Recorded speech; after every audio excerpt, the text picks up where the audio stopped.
Good morning, Forge survivors. My name is Karen Mitchell, and I'm a Jefferson County Master Gardener, but more important, I too am a survivor. I have had breast cancer twice, in 2007, and had a lumpectomy and radiation and chemo, and in 2016, when I had a double mastectomy this time, hopefully it's fit at bay. But I'm doing well, and I'm a survivor. I want to talk to you this morning about perennials. This is our beautiful perennial border here at the Botanical Gardens. One thing we talk about when I do garden talks is when you plant something, especially things that will come back, which is what perennials are.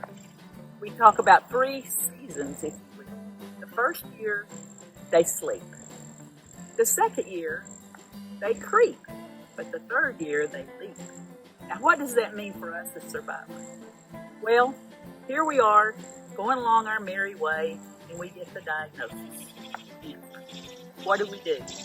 Well, we first off seek out treatment, but then as we go through that journey of active treatment and fighting, if you will, we're pretty much sleeping when it turns around about what else are we doing.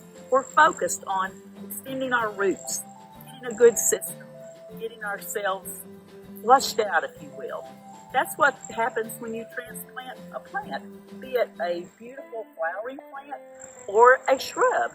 Here it was, just minding its own business, growing beautifully, and then poof, we pick it up and we put it somewhere else. And it's got to establish its roots and get a good grounding before it can begin to flush out and grow beautifully. So hopefully our first year is pretty much sleep. The second year, we begin to creep. We begin to put our feelers out. We begin to test our strength. We begin to say, I can do that. I can walk. I can exercise. I can do my exercises to get my mobility back. And we begin to get our feet back under us. Same thing with our perennials. Third year, we're ready. Hopefully we are ready to attack the world, and we are putting the cancer behind us, and we're truly survivors. And this, of course, this perennial border is in its 3rd year. You can see the beauty of it.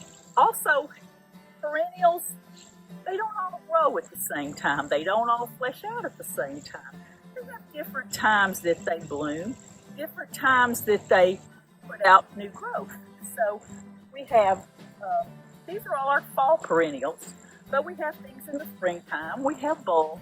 So just like people, we have our different times, our different rates. We bloom at different times. So we can learn a lot from gardening and from enjoying a beautiful spot like the Perennial Garden here at the Botanical Gardens. One thing we want to talk about too here at the Botanical Gardens is due to COVID and changing habits by people, we've started putting these scan codes where you can take your phone and scan with your photo, and it will tell you about what you're looking at. So this perennial garden, this will give you a short little talk about what perennials you're seeing and where. These are beginning to filter throughout the gardens. So if you come to the gardens, you'll be able to get a little more information on your own. I encourage you to come out and walk this beautiful property. There are many, many different gardens to see. If you have any questions about growing perennials or things you'd like to do, I'm going to give Forge my contact information, and just reach out to me. I'd love to talk to you.